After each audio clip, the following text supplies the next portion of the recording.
Hello అండి, ఈరోజు అయితే బూందీ లడ్డు చేస్తున్నాము. మీకు బూందీ లడ్డు ఈరోజు పక్కా కొలతలతో చూపిస్తాను.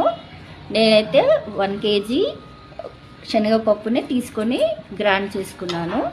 ఆ పిండిని తీసుకొని జల్లించుకొని ఆ పిండిలో కొంచెం సోడా వేసుకొని అలాగే వాటర్ వేసుకొని స్మూత్ పేస్ట్ లాగా కలుపుకోవాలి. ఇలా స్మూత్గా కలుపుకోవాలి. మనకి ఏమి ఉండలు లేకుండా చాలా స్మూత్గా కలుపుకోవాలన్నమాట. పిండిని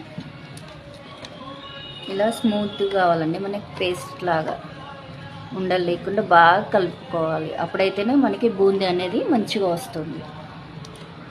ఇంకా పిండికి కిలో చక్కెర తీసుకున్నామండి. సో చక్కెర మునిగేంత వరకు 1 గ్లాస్ వాటర్ తీసుకున్నాము. ఇలాగా సో ఇప్పుడంతా మనకి ఇది పాకం లాగా రావాలండి, తీగ పాకం లాగా రావాలి.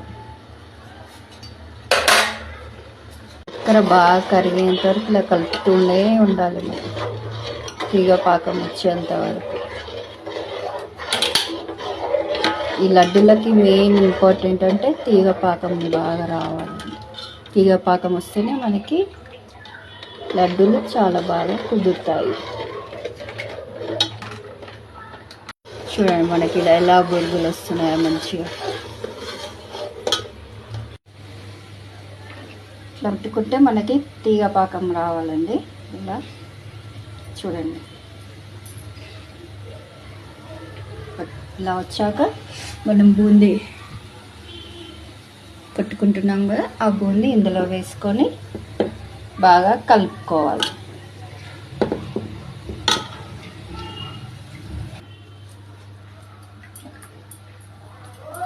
బూందీ చూడండి మనకి ఎంత పర్ఫెక్ట్గా వస్తుందో. ఇట్లా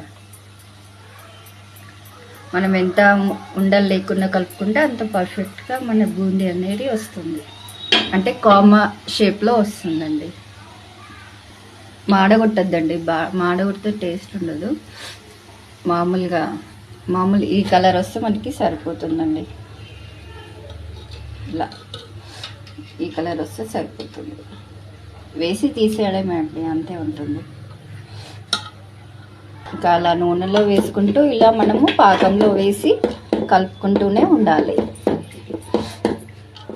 ఫటాఫట్ మనకి బూందీ లడ్డు రెడీ అవుతుంది.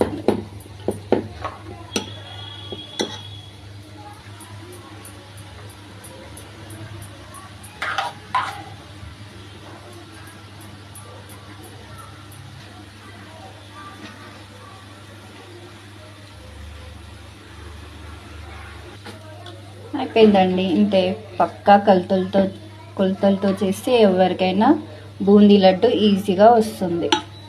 మనం 1/2 కేజీ పిండి తీసుకుంటే 1/2 కేజీ చక్కెర అంతే. కానీ పాకం మనకి బాగా రావాలి. తీగ పాకం వస్తే మనకి బూందీ లడ్డు అంత బాగా వస్తుంది. చూడండి ఇలా కలుపుకుంటూ ఇలా వచ్చింది. అయిపోయిందండి, బూందీ అయితే మనకి రెడీ అయిపోయింది. ఇప్పుడు మనం ఇలాచీ పౌడర్ ఇంకా వేసుకున్నాము. అలాగే కాజు నేతిలో వేయించుకొని ఇందులో వేసుకున్నాము. ఇప్పుడు మనము లడ్డూలాగా చేసుకుందాము. లడ్డూలాగా స్మూత్గా వేసుకోవాలండి. చూడండి లడ్డూలు అయితే ఈ విధంగా వచ్చాయండి. సో మాకైతే కేజీ లడ్డూకి 80 లడ్డూస్ అయితే వచ్చాయండి.